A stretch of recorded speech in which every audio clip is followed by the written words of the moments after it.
Welcome to a very, very different and special episode of Stride by Stride. I'm Martin. I'm Josh. And we are joined today in, I guess, our makeshift studio, which is a bit different. Very different. Yeah, I think I feel like a podcaster now, Josh. Yeah. I feel like I should have one of those proper big mics. Do you know what? I was there thinking like we could have all the kit and then, but we'd only use it we might only use it this once. Yeah, exactly. Anyway, we digress. We were about to introduce our guest today, and our guest is Neil, who we did do a podcast with, and we just wanted to get the sound quality better, so we invited him back on the show to kind of reflect on what we talked about last time, and go from there really. So welcome, Neil. Evening, chaps. Very nice to be back. Special privilege to be all this non-running Stride by Stride podcast. Yeah. But we'll talk about the run because you took us on a nice route, and I think maybe some of our local runners might want to go on that one. So I think in a little bit we'll talk about that. But we'll talk about the schedule today, shall we, Josh? Yeah, let's do that. Have you got the itinerary? I have. So we'll do a bit. We'll do a bit conversation corner. Yeah. Okay. Yep. So we've had a few bits that we can talk about from that. Glide by glide. Yep. Glide by glide special. Yeah, and that was done by Simon, and he was on holiday in Mallorca. So we're here all about that. Yeah, that was really, really interesting and a little bit different to hear somebody else that we all know doing one of our pieces. It was really good. Yeah, and more of that to come in the future as well, which is quite exciting. And we'll have our other favourites as well. We'll do some international races.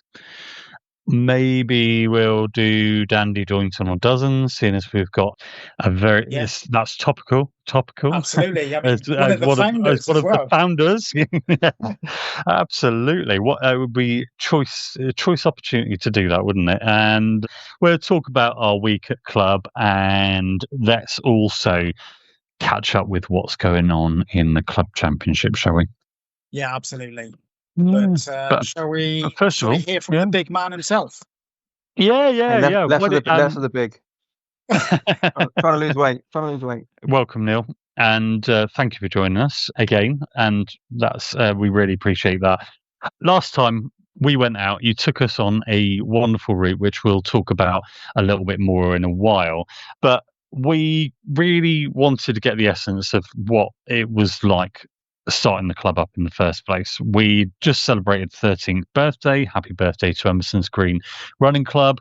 And we wanted to go right back to the beginning and hear a little bit about how you set it up, really. So, you're there, you've moved into the area, Emerson's Green, and, you think, okay, there's not a running club nearby. I'm going to set something up. Yeah, I'll try. It goes back a little bit before that. Degree in biology, got really interested in performance physiology, and ended up first proper job after university. I was a fitness consultant, lifestyle consultant, actually it was called, and I moved up to Peterborough. And I hadn't been the best runner. I ran a little bit, but ended up meeting a lady in the gym who couldn't run when her friends ran because of childcare. She was in London Marathon, so she wanted someone to train with. I wanted to get fitter, and I started a bit more running. And then eventually life took me back down to back to Melksham, actually, back in the West Country. And I began managing Kingsdown Golf Club. And I met a chap there called Alex Fogwill. Alex is a Corsham Running Club member and has been our race referee at Doington for many years, albeit I understand he can't do next year. And he said, we had a conversation one time about running. He said, come along and see what Corsham do. And I did. I really enjoyed what they did. And then I met a young lady who's now my wife, 15 years down the line. Married, that is, not kept her waiting for 15 years. No. And we moved to Emerson's Green. And for a short time, I was travelling back to Corsham, but that was a bit of a long stretch. And I looked around, and there was Bitton, and there was Bristol and West, and there was Hogweed Trotters, but there was nothing on our doorstep. So I inquired with England Athletics about starting a club. And the lady there sent me a few details, but I had reformed the band I had at school because of getting married. We did 3 songs at our wedding, 2010. So running got put to one side. And then a year or so later, the band kicked me out. They wanted stardom. They didn't want to tell me they were kicking me out, so they formed another band with a new lead singer instead. Nice. So I eventually found out, and then I said to my wife, "Well, that running club that I thought about starting a couple of years back, would you be okay if I, of course, the right husband gets permission?" Yeah. And she said, "Yeah, go for it," because again, she saw that as helping us connect with our community. I think I started with a website, a logo, and flyers on the cycle path in the back of my car. And on one night in June 2012, we ended up with, I think it was 12, 13, 14 runners on the very first night. Okay. And any of those continued from then runners on the first night, are they still at club now? That's a good question. I don't think there's anybody of that original group other than myself who have been members throughout, albeit one of those people has recently rejoined. I won't name her to embarrass her, but recently rejoined because she'd been off setting up a weightlifting gym and other family stuff. But I still bump into those people, still say hello to those people in Emerson's.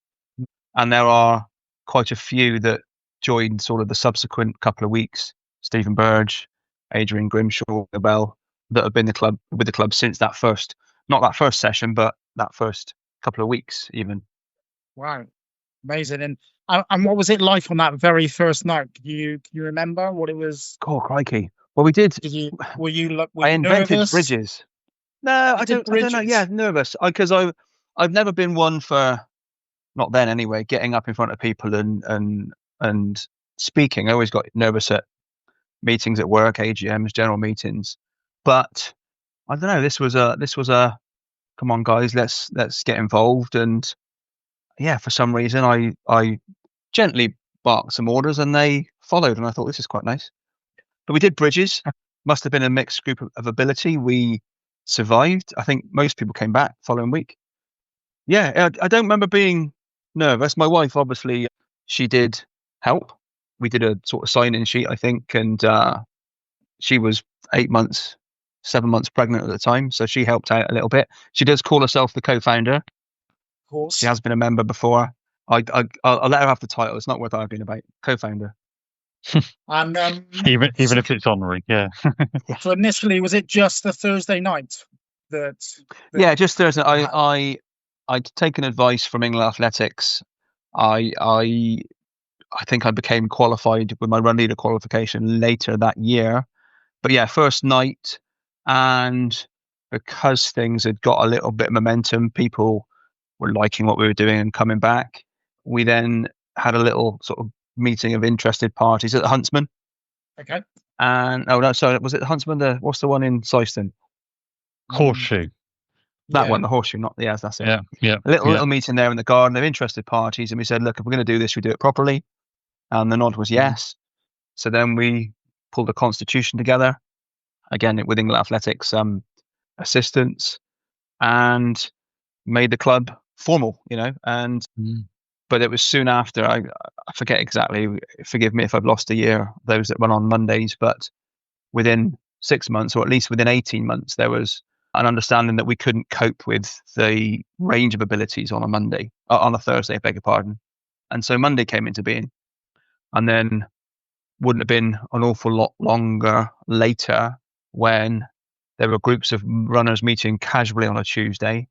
And somebody said, it wasn't me, I instigated Leaper Tuesday. Somebody said, let's make it a formal night. And we took a punt and hired the change room again, as we do Thursday and Monday. Okay. People came along, and it's probably the busier night. It probably consistently gets. Yeah, it is. 35. There must be about nearly 40 runners on a Tuesday. Yeah, on average, yes, yeah. Yeah, so Monday average is about 30 now. Probably the same for Thursday. But yeah, because Tuesday provides those short, medium, long options, everybody gets a run. And you can run at your own comfort. So it has that wider appeal. So Tuesdays work really well.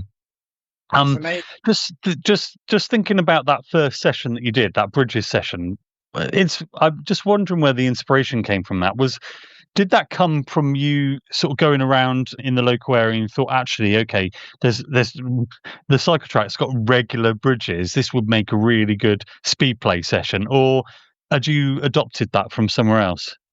No, there are sessions that I will put my hands up on. I have stolen from other clubs. 7-6-5-4-3-2-1 is exactly one of those.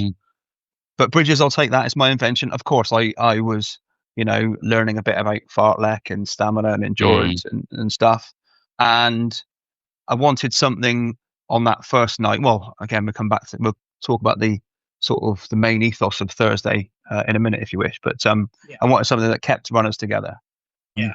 And so broadly, bridges does. So that was what worked on the first night. Of course, I had nothing else to draw on. I just had to, pick a session that would work, because I knew that something like an out and back with a number of, a dozen people would be quite isolating, wouldn't it? Yeah, very small group, isn't it? How does it make you feel to, now that, the club is established, we've been, it's been sort of running for 13 years, and you've got, almost 20 run leaders and some coaches. How does it make you feel when you sort of watch the run leaders going out and doing the sessions that you made? How does that feel? I can't properly step back and look at it, because it's crazy. It's just crazy to think from an idea which was somewhat selfish to begin. I wanted something for me as well as the community. Yeah, it's crazy. We've got 2 races. We've got best part of 200 members, 20 run leaders. We look after, probably 100 up to 100 runners each week. We've got a healthy bank balance. We're starting to talk to the local school about their running track project. Yeah, not in a million years did I even think it would be anything like this. But also immensely proud. I'm sure I've said to you before, I'm certainly had a conversation with Josh a couple of weeks back. One of my favorite things about the club is at the end of an evening, just taking a step back and seeing all the interactions and all the conversations that have taken place. Because that's yes, it's running as the main theme and the common ground for everybody. But I love the fact that people make connections with others. Yeah. When you told me about that, when you told me just take a step back and watch everybody at the end of the evening, it was such a simple thing to witness. But like the other day when we had our birthday party, just watching them all come back and having their beer or their cup of Coca-Cola or lemonade, and watching everybody having a good time and laughing and in sort of sharing their experiences was, for me, better than winning any medal. And it's little things now, like obviously we've got Cotswold Relay this weekend, and we've got 2 teams, and people are recceing in their pairs, and people that are just randomly thrown together because they're in opposite teams, 2 teams, and off they go. They share a car journey together. They run up and down for a couple of miles. They're finding out about each other's backgrounds, and they're making those little connections. I think it's fantastic. Yeah, it's magical, actually, and just shows you the power of what these things can do, and bringing people from different backgrounds who you'd never imagine. Josh and I, a case in point, we're doing a podcast. That's why we, isn't it? Yeah, exactly. Yeah, never did I imagine I was going to do that. Yeah. So fun is important, and sometimes we've got fun type runs. We had the birthday the other week, and I'd really like to talk a little bit about that. We've done other runs where you've kind of done like treasure hunts, where we go off and find we have 3 words posts to find and come back, and you do it as a team relay.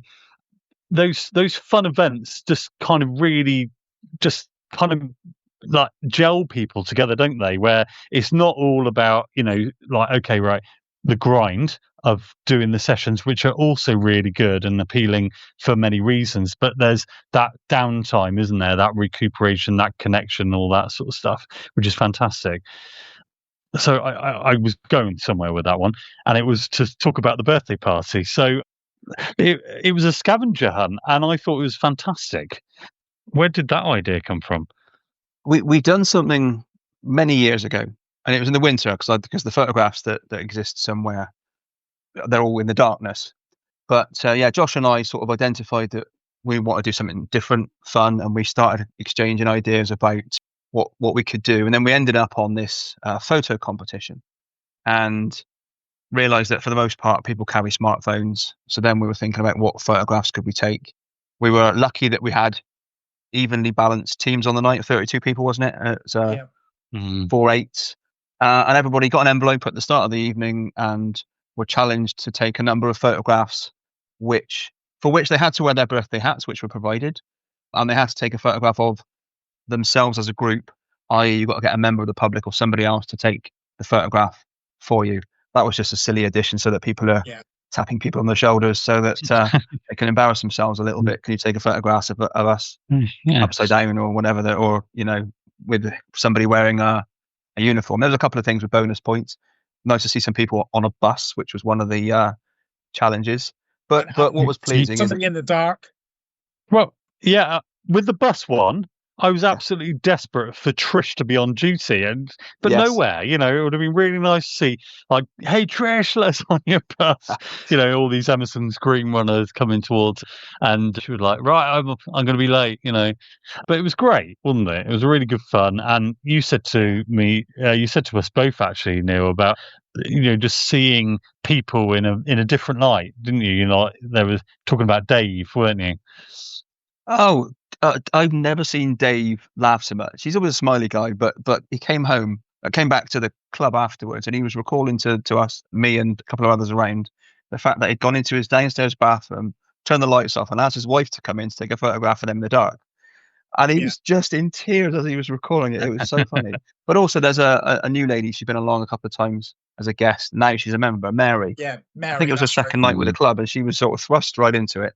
She had a great time. You could tell from her face, she was just massive smile, because we mixed the teams up so that you weren't necessarily running with the people you knew, and people embraced it. People just got stuck in, which was it was a real joy for us, wasn't it? Because when everybody left, you could see the different dynamics of the groups leaving as they were going up to the car park. Some people were staying and being quite methodical, going through the list about what they were going to do. Other people just running away. And then it was great for me and Neil seeing all the photos just coming in. It was a really lovely evening. Yeah, I didn't suss out how difficult it would be recording those photographs against the different challenges as they were flying into my WhatsApp. That was quite a task in the end. So apologies, Josh, if I ignored you for a little bit, because I was trying to score people on the fly. But it was good. Now, of course, Josh went off and bought cakes and chocolate and stuff. We had beer for the winners. Just happened to have enough for the two teams, which was good. But again, we can all run seriously. We can all come along. I mean, Thursday, Josh, you've got a session which is sticking the tail, which I'm sure is going to mean a bit of effort for people. It is. It's a good all round session. Yeah, so it's nice to break those things up now and again, just to take the pressure off, relax. Of course, everyone can run at their own pace, but just to do something a little bit daft on occasions is good fun. It is good fun. I think it's really important, because Thursday night is about speed, and it's about doing all the sessions as a runner. We don't like to do on our own, but in a group, it's so much more fun. Yeah. But things like the birthday party and the away runs, where it just breaks it up and sort of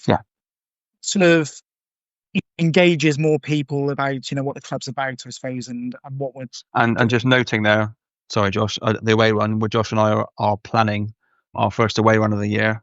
I'll catch up with you later about that, Josh. But we do on occasion just run somewhere else, meet somewhere else, run somewhere else, and end up in a pub with sausages and chips or similar. So again, just to break up not monotony is the wrong word, but to break up the routine.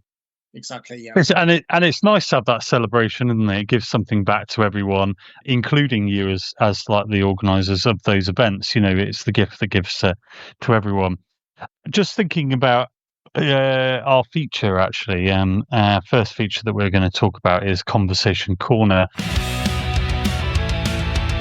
Conversation Corner.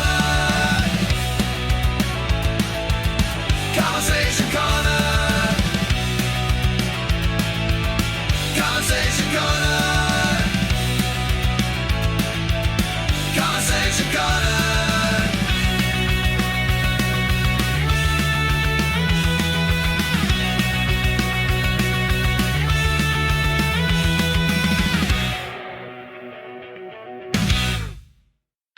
We've had a couple of those going on recently, haven't we, Josh? Yeah, we have. They're starting to build a bit of momentum, I think is the word. Yeah, it's been nice. So we talked about post race food. We did. And we actually talked about that on the run as well. And the run was at a weekend, and we talked about ours. Said that actually the traditional roast dinner and all that sort of stuff.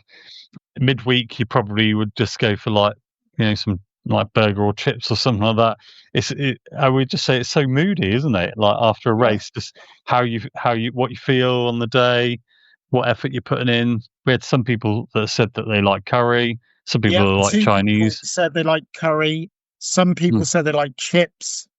Yeah. Cheesy chips was always like the midweek go-to. The club that I was in before, basically they used to bring out loads of. And it was at the Red and Green Tennis Club. They used to bring out loads of like cheesy chips because they knew that they'd like sell them all. And yeah, so cheesy chips was the go-to there. Neil, what you gave us an insight to your post-race delights last time. Well, I remember some years ago, I used to crave that Sunday lunch. Traditionally, Sunday morning races, and I would always think, come on, when you're done, big old Sunday lunch, and then you just flop on the sofa the rest of the day. But actually, I couldn't tell you when, but I actually come away from a run now not hungry at all. Again, did a 15-miler yesterday and wasn't hungry.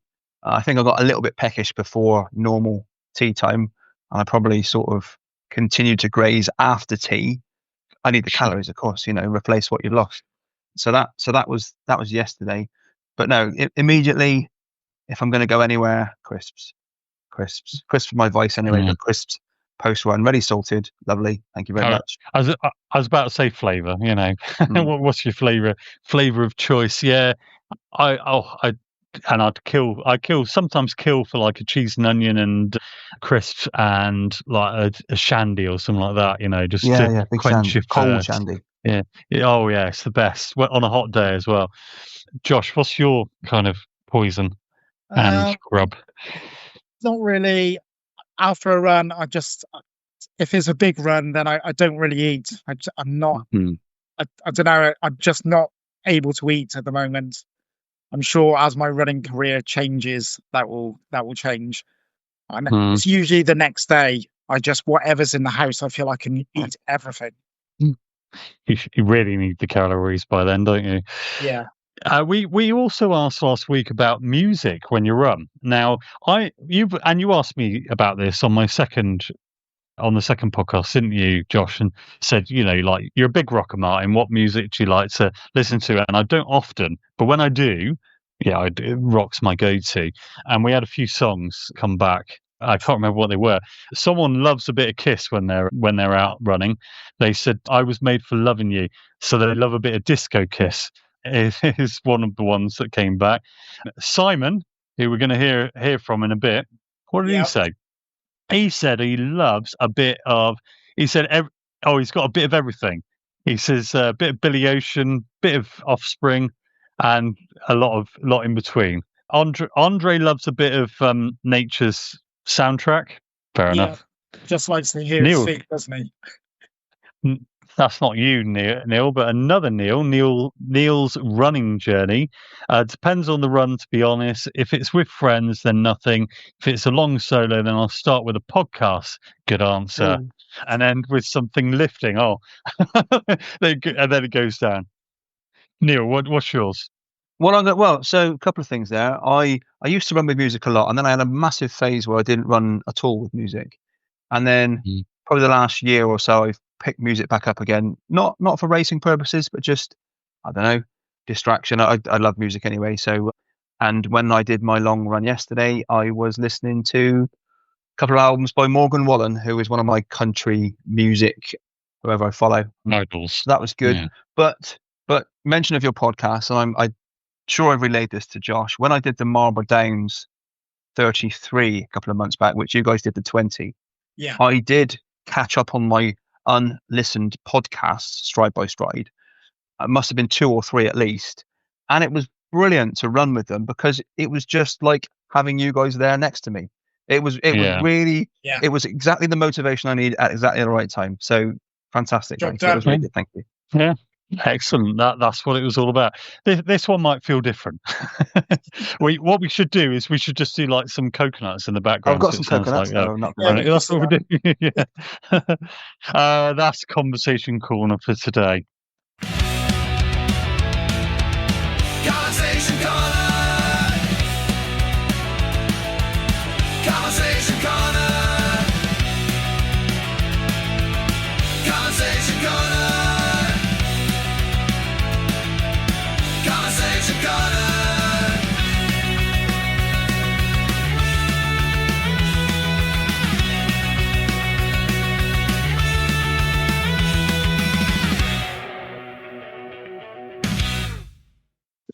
Let's talk a little bit about the run that you took us on and why you chose that route. So we did Froome Valley, didn't we?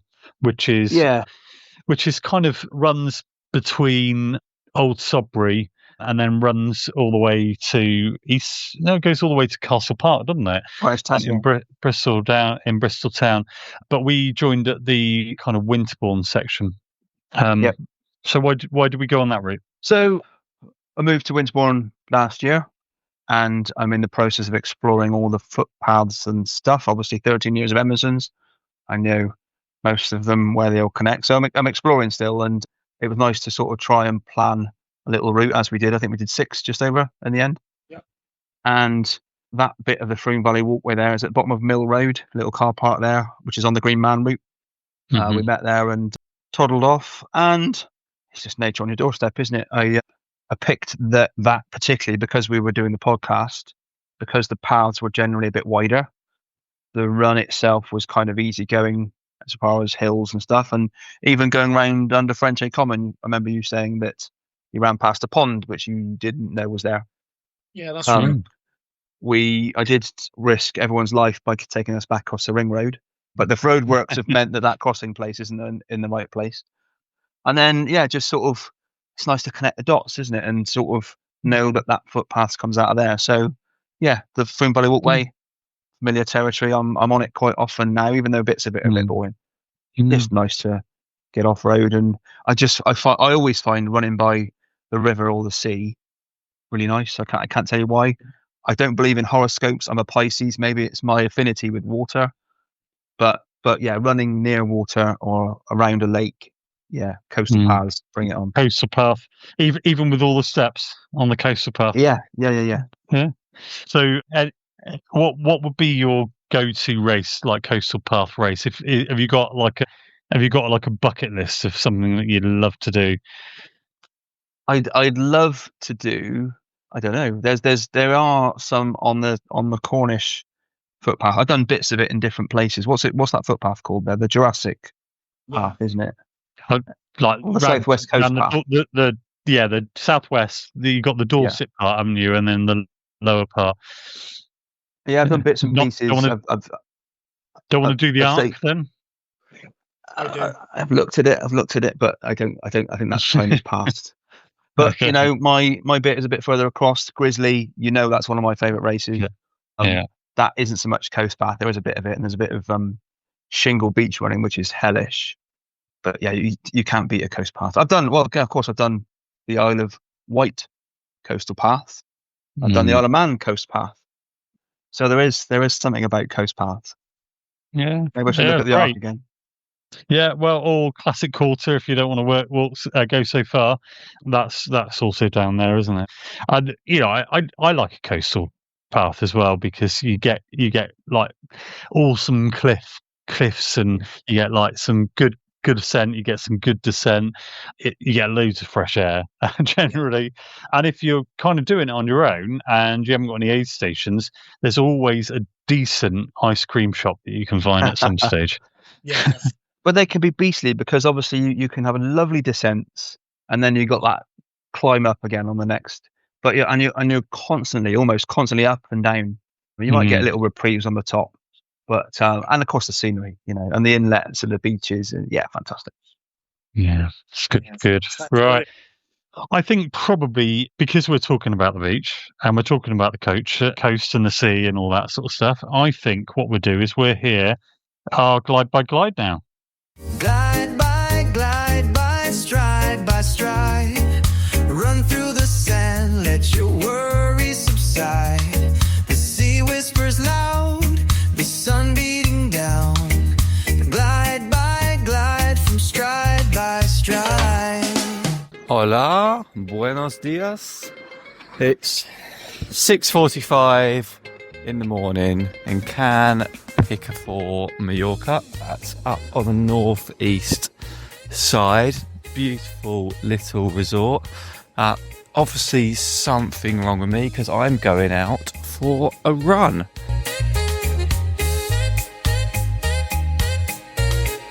So after just a nice short half a kilometre straight down to the beach, lovely downhill, which means I've got to run back up it later, I've hit the beach. I made a slight mistake that I've come down too early, and now I've got to run on my nemesis of sand, but it's worth it for the view. Hardly anyone else and about. The sun is shining nice and low on the water, and I'm looking forward to getting in the sea later.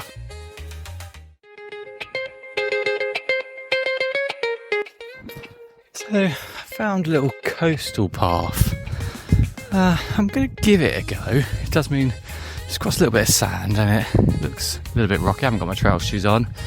I'm probably a bit isolated, so if you don't hear from me in about 20 seconds, I'm in Mallorca somewhere. Come find me. So, thanks to Martin Joss's clever editing, it's probably only been a second, but good news everyone, I'm still alive. Well, some people may say that that's good news.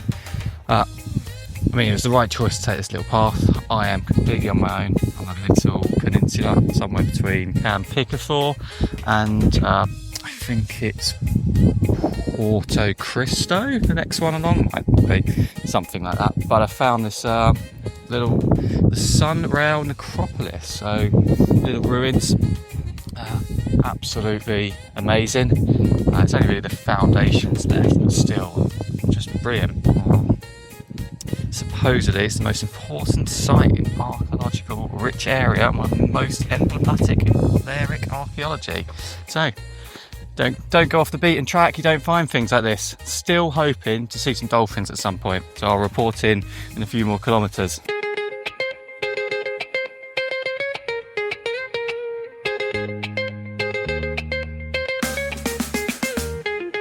Hey, so I'm about 3-4 kilometres out from Camp Picafor now. Time to turn round before Abby wakes up, sends out the search party. Unfortunately, no dolphins. Like I said, it's just really nice to get out when there's not many people around. I just run down the beachfront, a few runners, dog walkers at this time in the morning. But it's a really tranquil sea. Sun's out, got some great photos. I'll put them on my Strava. Yeah, time to start heading back. I'll probably check in with you maybe one more time, maybe twice, once I'm at the top of the hill. As we know, every single time you go on holiday, it seems to be down a hill and then back up a hill. So I might not quite be sounding as good at that point as the temperature rises.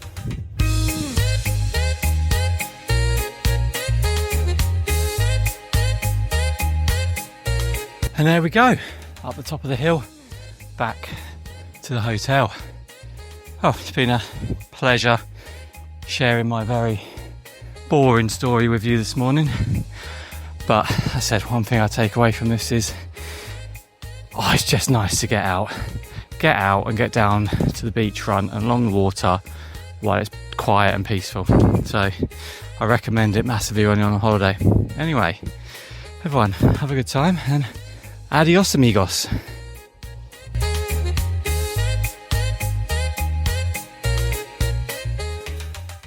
Okay, that was great to hear from Simon there. Sounds like he had an absolutely fantastic time in Mallorca. I wanted to join him.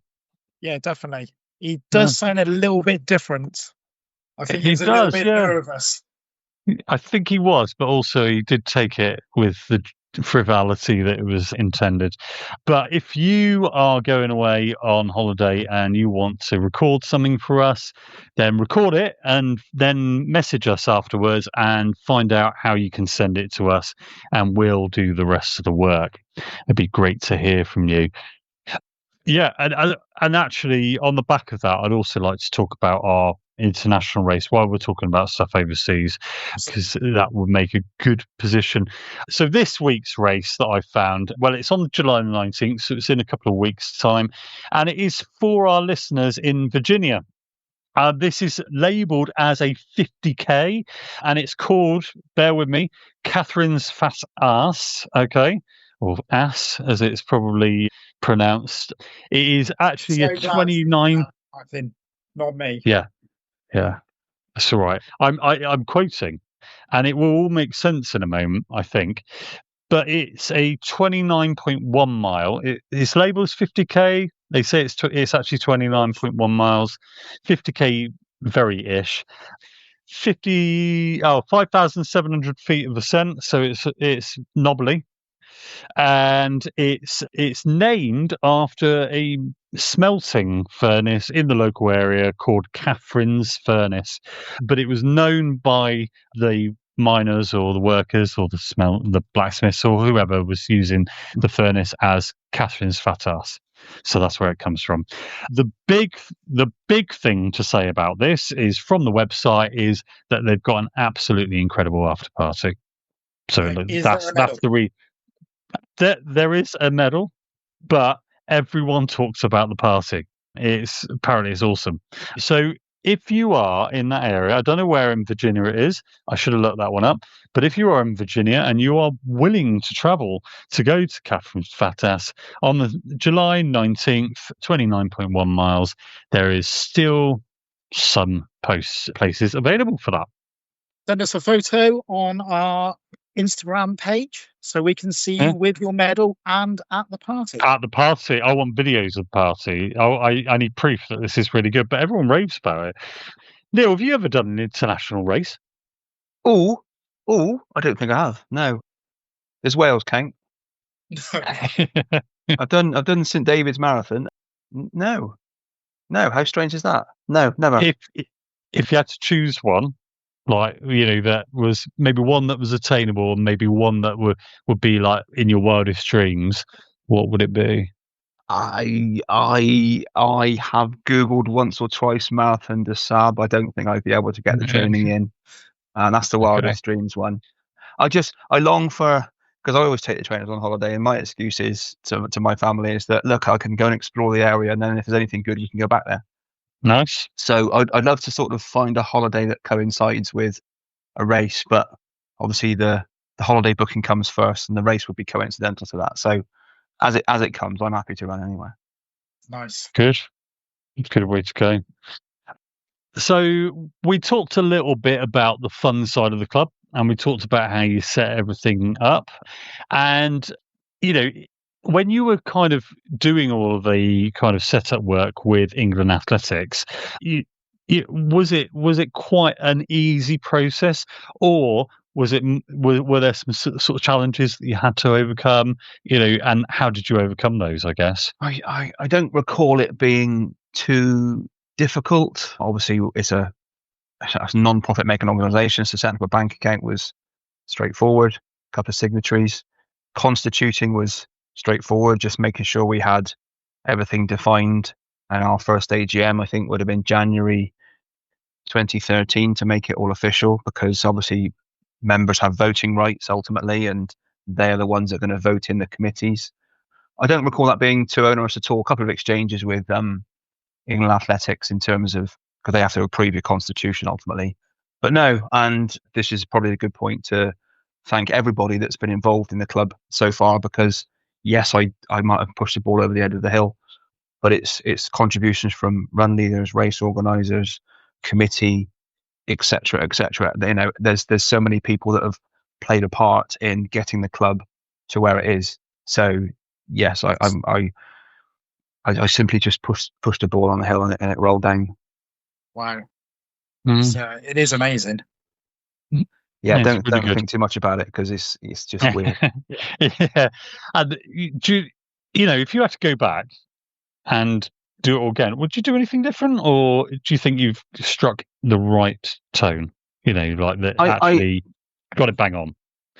Have I got it bang on? I don't know. That's for other people to say. Like I said, I I wanted it to be such that it held people together for the session as much as possible. Whilst we do have a couple of sessions that stretch people out, I've run with other clubs before, and being a mid runner, I was getting back in when the first runners had already gone home. I was leaving before the last runners had come in, and I just thought that if we're going to do it this way, let's try and keep people together. So I think that bit works. As Josh said earlier, we try and do the stuff that you don't do by yourself. So that's where the training element comes in, because in theory, whilst some people like to run with others and some don't, we are all capable of putting our trainers on and going for a run around the block. So we're trying to do stuff that's not that, which is where the fartlet comes in, or the Oregon circuits comes in, or hills. And Martin's got a hill session in a couple of weeks' time. Is that right? First leading session. Yeah. Josh has got Sling in the Tail, which is a bit of a mixed pace with a zigzag at the end. Several times, I should have. Yeah. So those things where you look a bit daft if you're doing them yourself, running backwards and forwards against lampposts. But actually, if it's a big gang, you're doing it, and you just no one cares. Yeah, exactly. I think you put more in, actually. When there's others around, it is total accountability. Is that somebody's saying, right, okay, you got to run up this hill for a minute, turn back and jog back down when you hear my whistle. It's like you don't turn back until you hear that whistle. If you're going by your watch and there's the bleep, you might just turn just before it, and and also you might, because there's other people there, you'll get some of that internal competitive nature in. And so I think it definitely works doing those things. And the other reason I know it works is because when we go to the club championship races, and we've been doing like a block of, you see people that have been turning up regularly on Thursdays, you can really see how much they're coming on, and I was talking to Paul Henley about this the other day, and saying like, we were talking about various members of the club, and it was always, this person did this, and then it'd be a reply that goes along the lines of, they've come on a long way this year, haven't they? And you think, well, they've been going to Thursday night, haven't they? So it really does pay dividends. Let's just point out that obviously all runs are at your own pace, but like you said, it does that sort of internal competitive element kicks in. We give you the platform, the effort is up to you. Yeah, exactly. Yeah, absolutely, go for it. We're gonna talk about our favourite feature, my favourite feature. Josh, it's got to be your favourite feature. Is it everyone's favourite feature? It's everybody's favourite feature. And today we've got one of the organisers. Yeah, so it's now time to find out about Neil's Dandy, Doynton or Dozen. Dandy, Doynton or Dozen.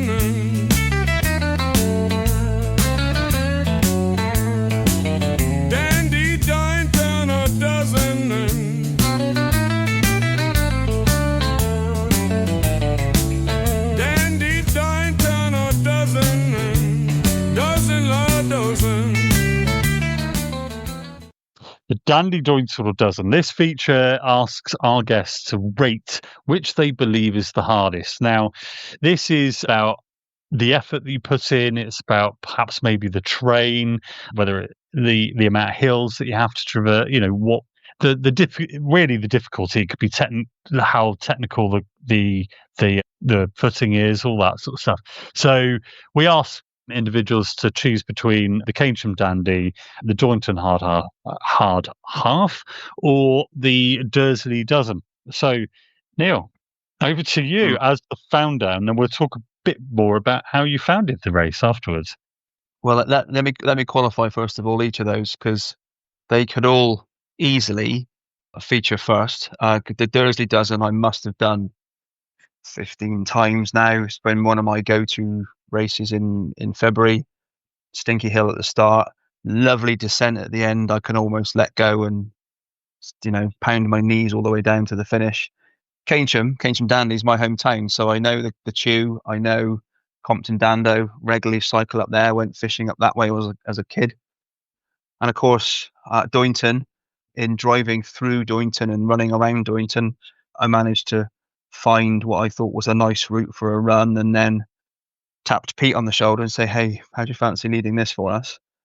So they all could be my favourite, but there is a clear favourite, and that's obviously Doynton. I think for what it gives you in terms of a challenge, you just have to keep going. I think there are other races that gives you sort of little breathers, but Doynton, the change of scenery, the change in the different parts of the race, the challenge of that first hill.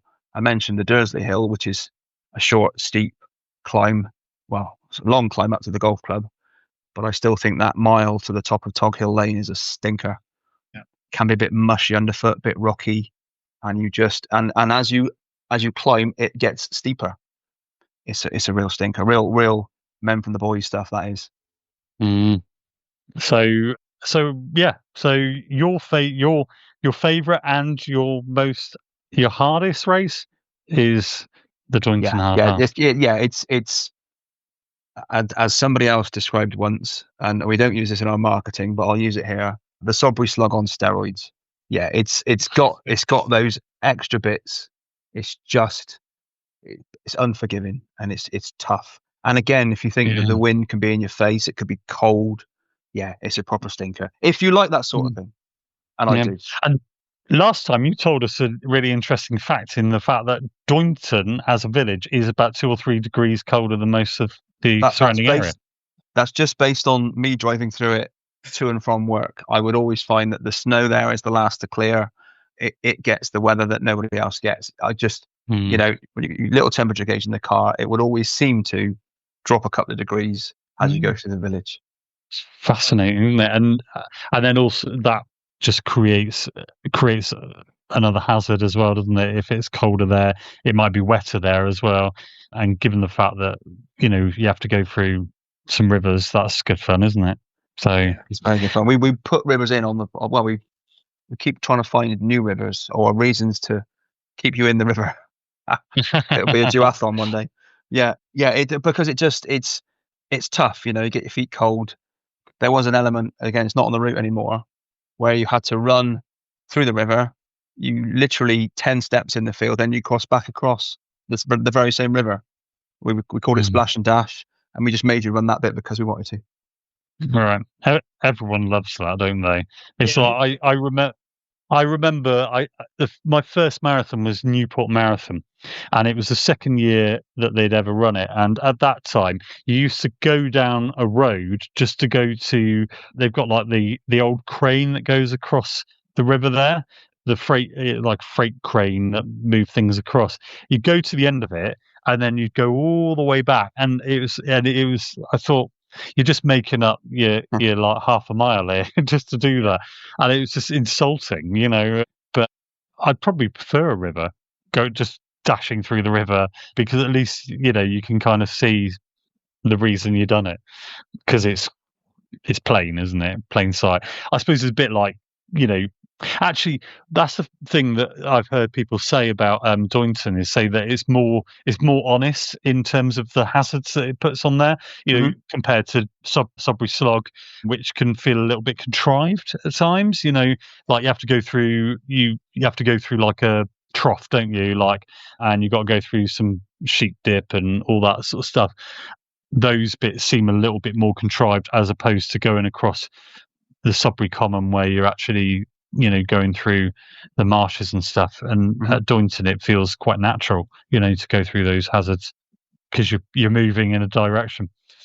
And let's give a nod to the rivers in the Keynsham Dandy as well, because those are that first one. Obviously, you're well, it depends on your height, but thigh height, short, just touching your shorts.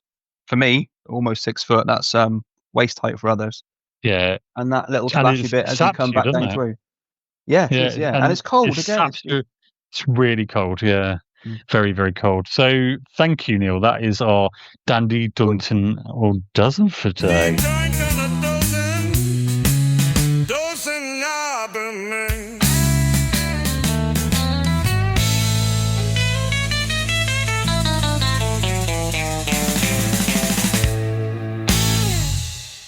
And Emerson's, we've got more than one race, and Rodway's actually coming up. So 2 weeks, isn't it? 2 weeks on Friday.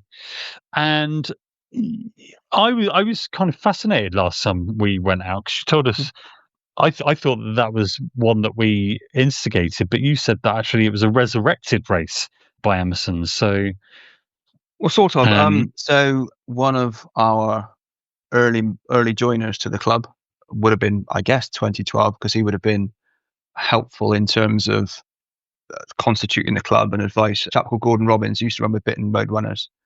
He is, or certainly was, a director for the Association of Running Clubs. So a lot of background. He probably was part of the slog back in the day. So Rodway existed, or the Easy Runner 10K as it was back then, existed up at Mangotsfield School before I was aware of it. And it was a fundraising event for Avon Athletics Association for the profits. And then year 2, I ran it. Russ Millward hanging on my shoulder as he ran back through Pomfrey, overtook me, ran the running track, little swine. I still remember that. And then Gordon said, "Do you fancy taking it over?" And I forget why he didn't want to do it or didn't see it fundraising for ARC anymore. And of course, we were an up-and-coming little club, and it would be nice to add to the portfolio. So yes, he held my hand a little bit, and I was race organizer of that for a couple of years. And then Ashley took it over, Ashley Wright. And then more recently, it's been Graham with assistance from Nathan and others. So yeah, it's been a great little race for us. It's a little local race. I don't know what the numbers are, entry numbers, but it'll probably be 180, 200.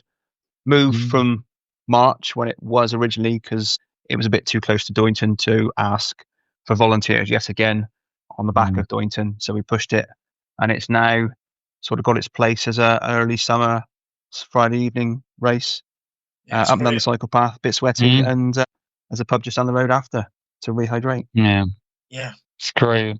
It's great, isn't it? And do you know what? I've been on sort of several races actually, and I've been in my Emerson's Green running top. And I remember getting into an aid station once, and it was down in Devon. And they said, Emerson's Doynton Hard Half. It was like that. It was on one occasion, and then another race. I was there was some Chepstow Harriers runners, and they said, "Oh yeah, we did Broadway the other week." And that was more recent. And I think that's just shows you the importance of other running clubs for each other, doesn't it? As that actually we all come together, we support each other's events, and certainly as a club we try to do that with our club championship races to support other running clubs rather than big organised events, because we need that, don't we? We need the support of each other, and it spreads the word, and then people know you. It's like, Doynton Hard Half, it's my favourite race, and you're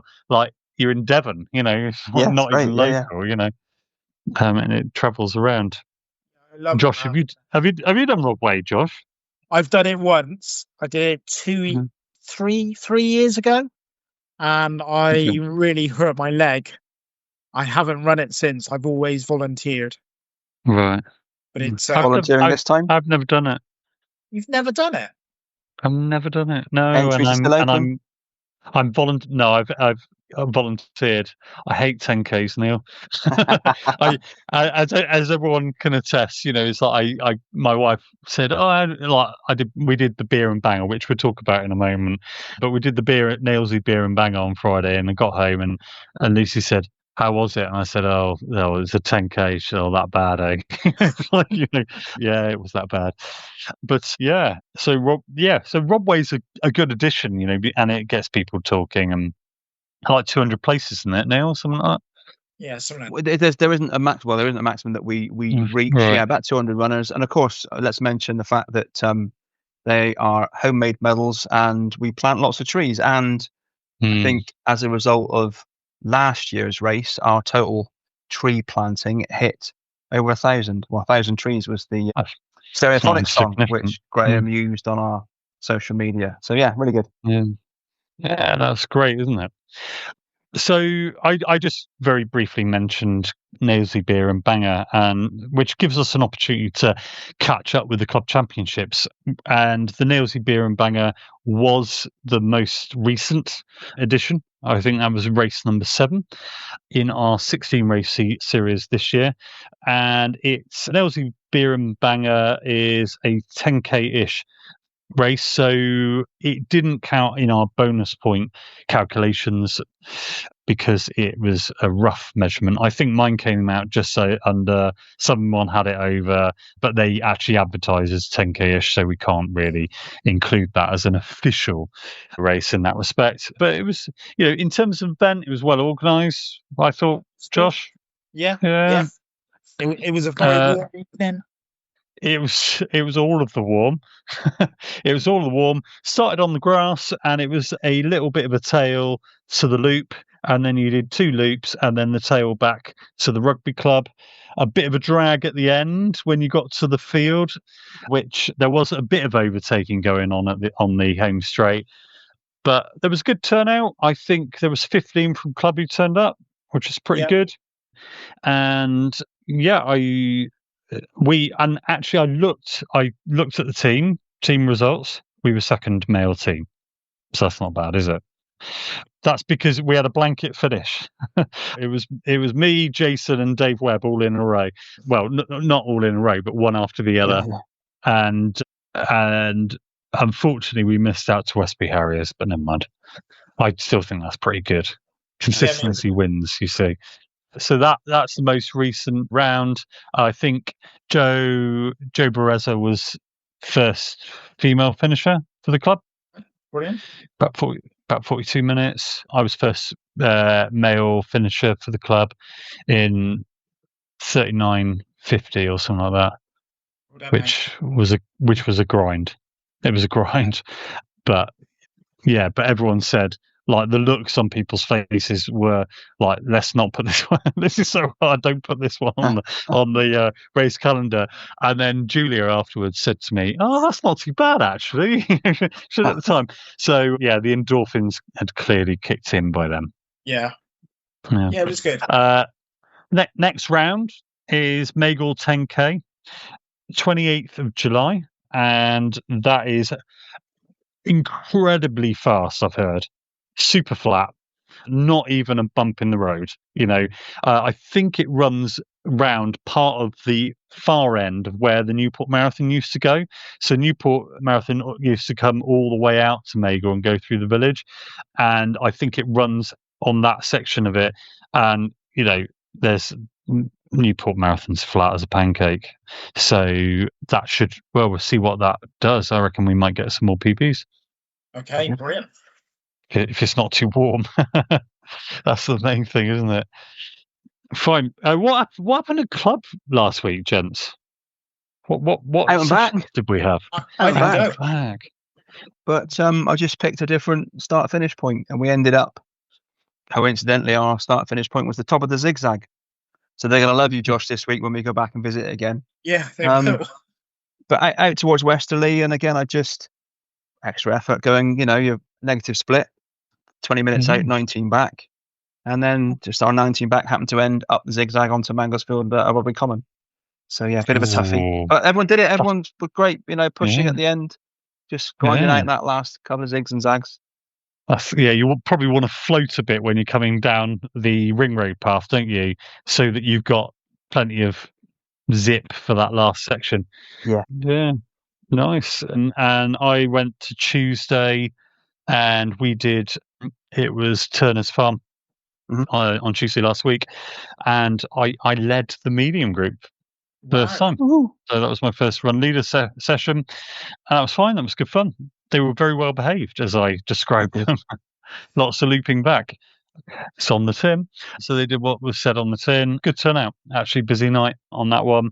And I think so. Monday nights they tend to do a week after, don't they? So they're doing an out and back tonight. So whatever's on the Thursday, they tend to do on Mondays quite often, don't they? So I can't remember what they did the previous week, but I didn't go.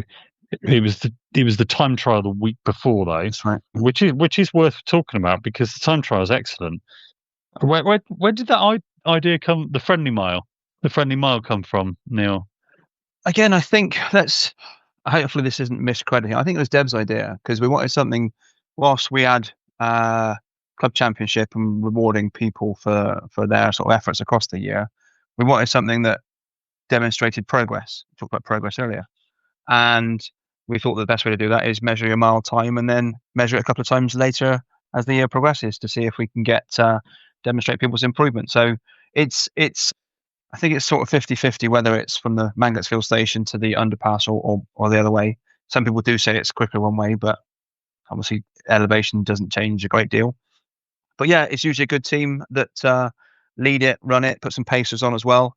And I think there's the next one is a couple of weeks away yet, but there's 3 in the diary for this year. Yeah. To measure people again. It's great. It's a great event, and it's really, again, everyone's supporting each other.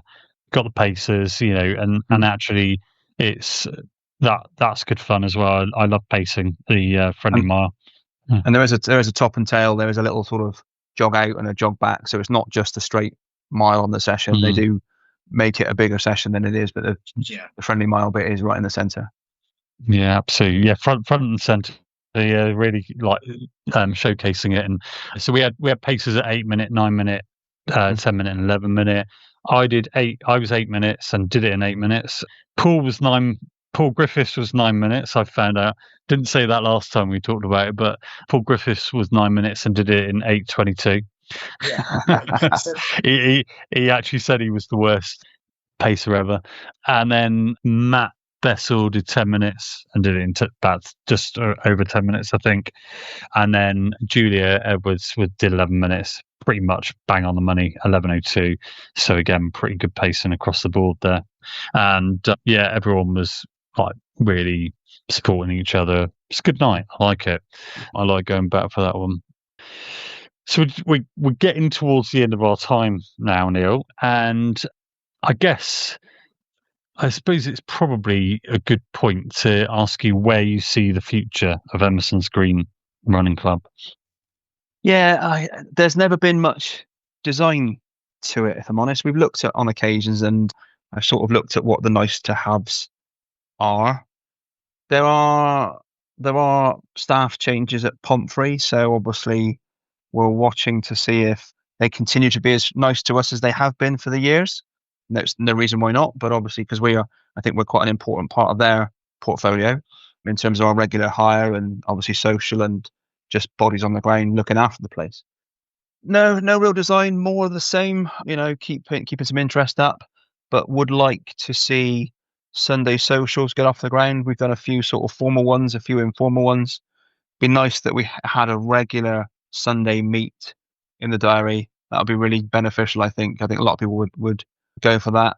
Obviously, I mentioned earlier discussions with the school about track and how we can support them in their endeavours as well as benefiting us. So yeah, a junior section would be great, but again, that's reliant on a good number of volunteers, and that's probably a little bit more work than I could possibly put in at this time. Changing jobs on the horizon, so that changes my availability for stuff. So yeah, I mean, if anybody has any ideas about what the club should be or what they want from the club, we're always listening. We have sent questionnaires on occasions, but happy to listen to anybody. And if you want to get involved in actually picking something up and running with it, excuse the pun, get in touch, because a junior section. I don't know what else we could be doing, but someone that is a champion juniors or champion a Sunday morning social. Bring on. Yeah, that's good. It's good actually, and is I think having that kind of freeform approach to it kind of really sells the vibe, doesn't it? Is that actually it works. Where you got ideas, come with them. The energy of the club is in its membership, isn't it? It is collaborative. It is. No, I am the chairman, and I'm happy to continue to be there, even though I question how much time I can actually put in at times. And again, we touched on this in the run. I am a bit of a critic of myself in that respect, but no, it's great, and it takes everybody to do it. So if there are ideas out there, please. Yeah. No, it's been great having you back to talk to us and making sure that we can talk and hear everyone clearly and have a bit of a chinwag about stuff. And Josh, have you? Yeah, what's your burning question for Neil as we wrap up? My burning question for Neil really is: that I always ask the guests what's their 3 bits of advice. So what are your best bits of advice for people who come to club, whether that be, obviously running, what have you sort of learned, the 3 best bits that you can sort of pass on to all of us? Right. I'll come at it a slightly different angle. Best advice: join a club.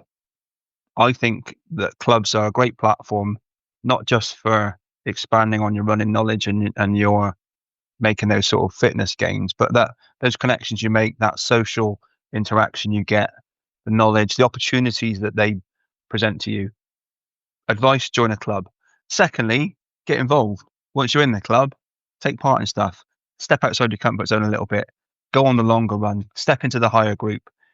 Because I was having this conversation with someone the other day, a chap who's just about to do a relay swim across the channel. You've got to step outside your comfort zone. Your body is capable of far more than you think it is. You just need to tell your body to get over that little bit of pain and that little bit of discomfort and push on through it. So the next bit is, get involved. After that, enjoy it. I don't know, just enjoy it, because it's not about the hardship. It's about all the good stuff and the endorphins and the beer you can drink after you've had a long run and the friendships you get from it. So there we go. Kind of answered your question in a roundabout sort of way. Yeah, that's brilliant. That's really good.